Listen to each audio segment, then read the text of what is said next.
Hello people, a week has passed since we got that abomination of a chapter. No, the Boruto chapter was released. So, I've had time to settle down.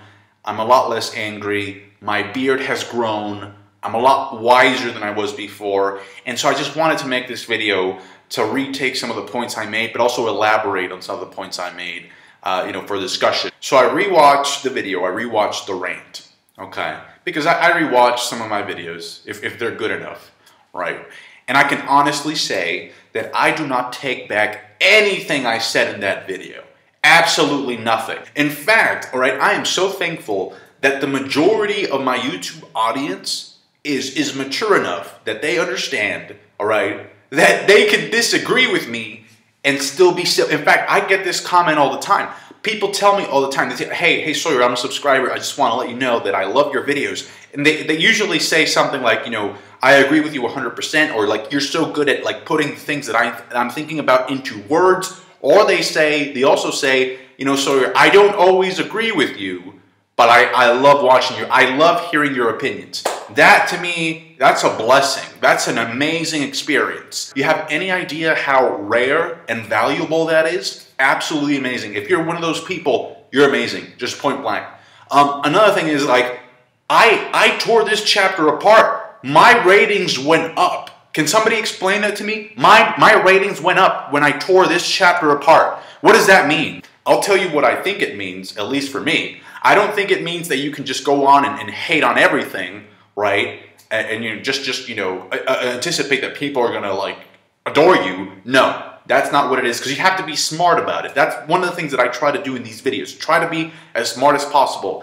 And so what I think it means is that a lot of people have a thirst for truth. Because I think deep down we understand that honesty, even though it hurts, and unless it causes you some type of trauma, honesty is the best policy regarding the content online. Now, in maintaining this conversation intelligent, right, there are some things that I need to address. Some arguments that were stated in regards to the Boruto chapter. And these were arguments that were constantly being repeated, right? To the point where you can just group them together, put them in a box, and address them like that. So, the first one is, hate bandwagoners, people that love to hate on this chapter, they're full of shit because, because they gave Dragon Ball Super a pass. Dragon Ball Super did the exact same thing.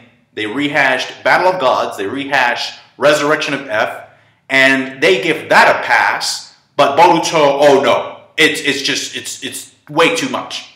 Let me tell you why that's just not true.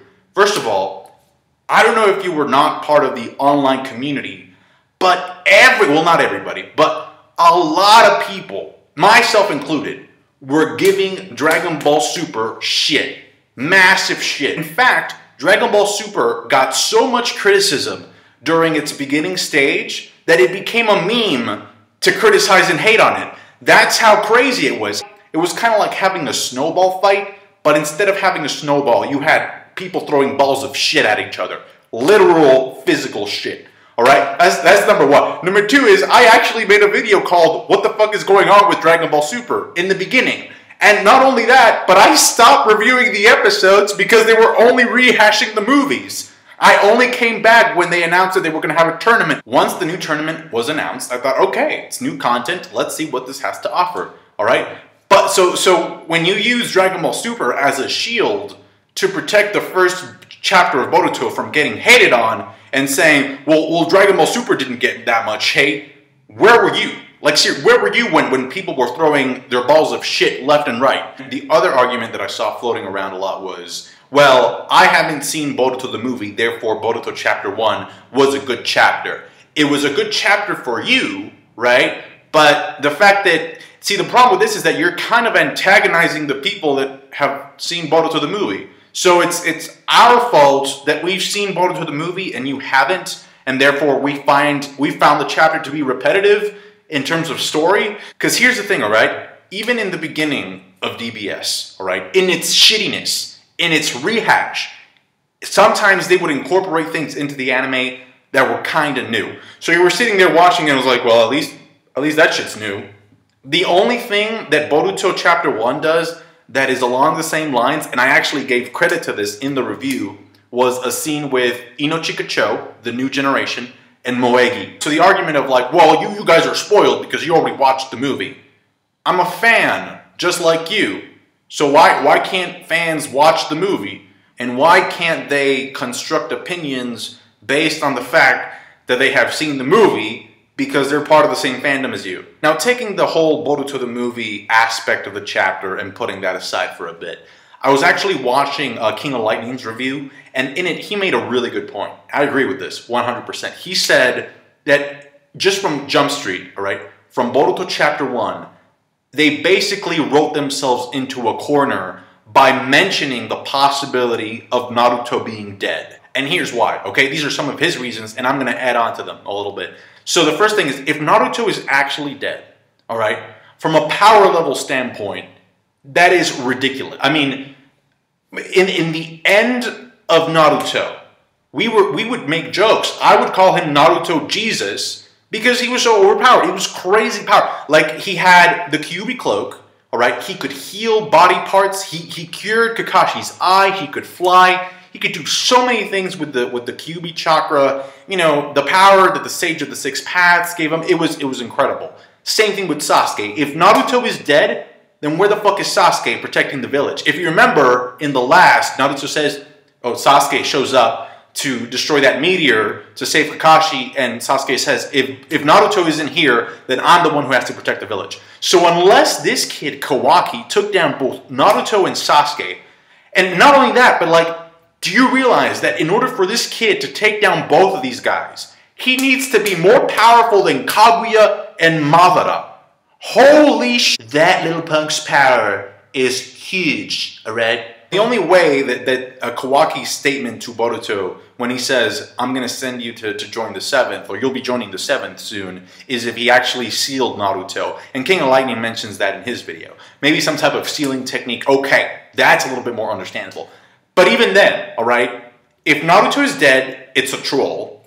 And if Naruto is not dead, it's a troll, because that means that you were basically using that statement as it's an attention whore of a statement to get people in, to hook them in. Hey, we don't really believe in the quality of this manga, but hey, you should keep reading because there's a possibility of Naruto being dead. It's kind of like a cheap marketing ploy to get people to read. Because when something is genuinely good, when the content is good, the content speaks for itself. It really does. And this is not the first time they've used this formula to get your attention. Do you remember Gaiden? Do you remember how Gaiden started out? What was the mystery that we got in Chapter 1? Who are Sarada's parents? And the fandom went crazy, speculating and you know, arguing about this shit. Oh, guess what? By the end, who turned out to be her parents? The same people that we thought were her parents. It's the same thing here, except Gaiden was actually new content. You were actually getting chapters of new content. This was just, it was like, oh, please keep reading, because there's a possibility that Naruto may be dead, even though you had every intention of reading this shit anyway. Personally, I don't think Naruto is dead, like at all. That's why I got pissed off, because it felt like I was being lied to, intentionally. And so, you know, and there's many reasons for why I think he's alive, but just look at the structure of the chapter, right? If Naruto is dead, why would Boruto be thinking back to a time in which him and Naruto didn't get along? We know the loss has to be recent because Konoha's pretty much destroyed, right? So there hasn't been enough time to rebuild. But if you had just lost somebody that you cared about, would you really be thinking about a point in your life in which you and the person fucking hated each other, like you didn't get along at all? It just kind of felt like either the artist didn't have enough time to come up with new content, and so they said, well, we already announced the release date, so you're going to have to put something together. And he's like, shit, well, I'll just use this material from Boruto the movie. I don't know what happened. But either way, the whole thing with Naruto's quote-unquote death, it's kind of like a lose-lose situation. What they could have done, all right, I think this would have been a little bit better. You know how Force Awakens, Star Wars The Force Awakens, you know how it opens up? Because here's the thing, all right? I understand that they can't have Naruto in the spotlight if they want to tell Boruto's story.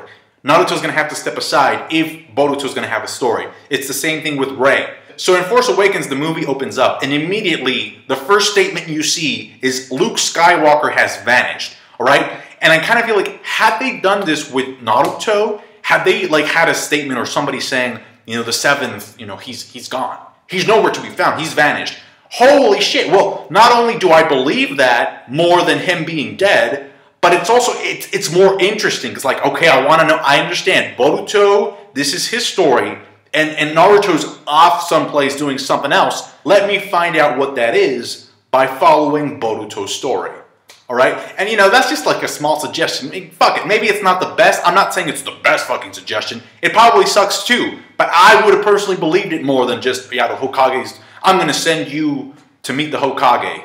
That being said, I really do hope that this series like lives up to the potential that I know it has. You know, it's not, like the reason why I get upset is because you get upset about stuff you care about. If you don't care about something, then you wouldn't give two shits.